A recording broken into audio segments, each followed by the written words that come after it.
भगत हरिदास। हरिदास जी जसोहर जिले के बुड्ढन गांव में एक गरीब मुसलमान के घर पैदा हुए थे। पूर्व संस्कार वंश लकड़पन से हरिदास जी का हरिनाम से अनुराग था।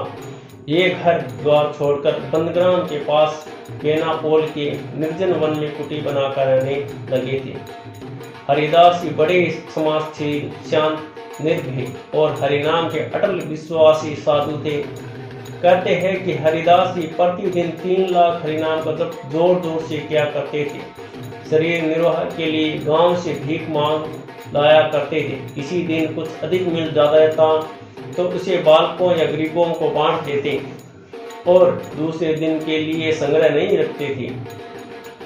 इनके जीवन की 2-3 प्रधान घटनाएं सुनी तो दोस्तों, एक बार बंदग्राम के रामचंद्र खा नामक एक दुष्ट हृदय जमींदार ने हरिदास जी की साधना नष्ट करने के लिए धन का लालच देकर एक सुंदरी वेश्या को तैयार किया। वेश्या हरिदास जी कुटिया पर पहुंची, वह नाम कीर्तन में निमग्न थे। हरिदास जी का मनोहर रूप देखकर वेश्या के मन में भी विकार हो गया और वह निर्जलता से तरह तरह की कुचेष्टाएं करने लगी।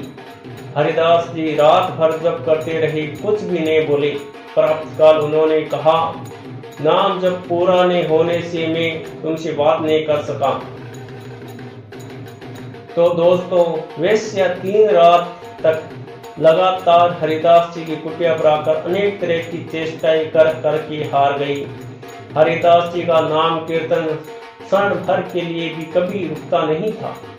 चौथे दिन रात को हरिदास जी की कुटी पर आकर देखती है कि हरिदास जी बड़े प्रेम से नाम कीर्तन कर रहे हैं। आंखों से आंसू की धारा बहकर उनके वक्षस्थल को धो रही है।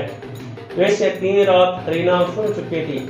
उसका अंतकरण बहुत कुछ शुद्ध हो चुका था। उसने सोचा, जो मनुष्य इस तरह मुझ जैसी परम सुंदरी के प्रलोभन की कुछ भी परवाह नहीं करके हरि प्रेम में इतना उन्मत्त हो रहा है, वह कोई साधारण मनुष्य नहीं है। अवश्य इसको कोई ऐसा परम सुंदर पदार्थ प्राप्त है जिसके सामने जगत के सारे रूप तुच्छ है।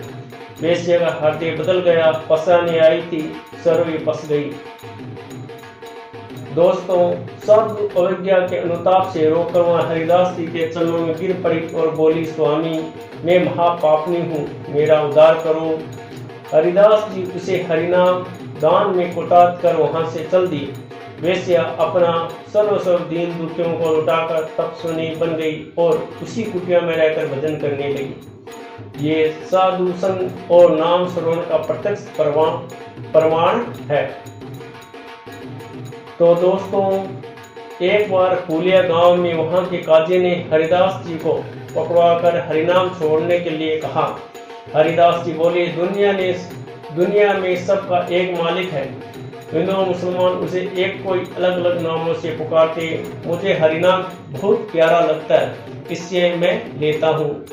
मेरी देह के चाहे टुकड़े टुकड़े कर दिए जाए, पर मैं मधुर हरिनाम नहीं छोड़ सकता। हरिदास जी को 22 बाजारों में घुमाकर उनकी पीठ पर बेत मारने की सजा दी गई। पाषाण हृदय सिपाहियों ने हृदय विदारक दुष्कर्म आरंभ कर दिया। हरिदास जी के मुख से उफ तक नहीं निकलना तो अलग रहा। उन्होंने बड़ी प्रसन्नता से हरिनाम कीर्तन शुरू कर दिया। आखिर सिपाहियों की दशा पर दया कर हरिदास जी अश्रुपूर्ण नेत्रों से भगवान से प्रार्थना करने लगी कि हे भगवान, मुझे ये लोग भूल से पीट रहे, इन जीवों को इस अपराध से मुक्त करो, इन पर क्षमा करो, कृपा करो। यो कहते कहते हरिदास जी बेहोश हो गए।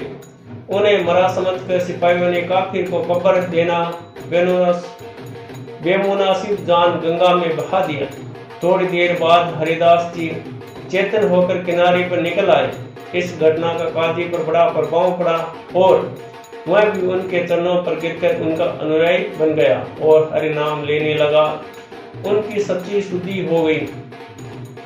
तो दोस्तों, एक बार हरिदास जी सतग्राम में हिंडिस मजूमदार नामक जमींदार की सभा में हरिनाम का महात्म्य वर्णन करते हुए कह रहे थे कि भक्ति पूर्वक हरिनाम लेने से जीव के हृदय में जो भक्ति प्रेम का संचार होता है, वही हरिनाम लेने का फल है।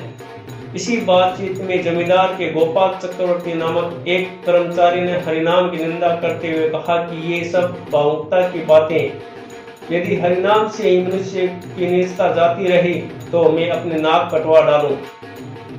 हरिदास जी ने बड़ी ढूंढता से कहा, भाई हरिनाम स्मरण और जब से यदि मनुष्य मुक्ति नहीं मिले तो मैं भी अपनी नाक काट डालूंगा। कहा जाता है कि 2-3 महीने बाद ही गोपाल की नाक कुष्ठ रोग से गलकर गिर पड़ी। पर हरिनाम निंदा का फल तो उसे इससे भी बुरा होना चाहिए। इसी समय चैतन्य महाप्रभु नवद्वीप में हरिनाम सुधा रस बरसा रहे थे। हरिदास जी भी वहीं आकर रहने लगे और हरि कीर्तन का आनंद लूटने लगे। चैतन्य देव की आज्ञा से हरिनाम के मतवाले हरिदास जी और श्री नित्यानंद जी दोनों नाम कीर्तन और नृत्य करते हुए नगर में चारों ओर घूम फिरकर दिन भर नर नारियों को हरिनाम वितरण करने लगे। तो दोस्तों, अंत में श्री चैतन्य महाप्रभु के सन्यासी होने के बाद हरिदास जी पुरी में आकर श्री चैतन्य के महाप्रभु की आज्ञा से काशी के मिस्र के बगीचे में कुटिया बनाकर रहने लगे। वहीं इनकी मुक्ति हुई। मुक्ति के समय श्री चैतन्य महाप्रभु अपनी भगत मंडली सहित हरिदास जी के पास गए थे। हरिदास जी के मुक्त शरीर को उठाकर श्री चैतन्य महाप्रभु नाचने लगे। अंत में मुक्त शरीर एक विमान में रखा गया। श्री चैतन्य महाप्रभु सर्व कीर्तन करते हुए आगे आगे चले। श्री चैतन्य महाप्रभु ने हरिनाम की ध्वनि से नव मंडल को निनादित करते हुए अपने हाथों भगत हरिदास के शव को समाधिस्थ किया था।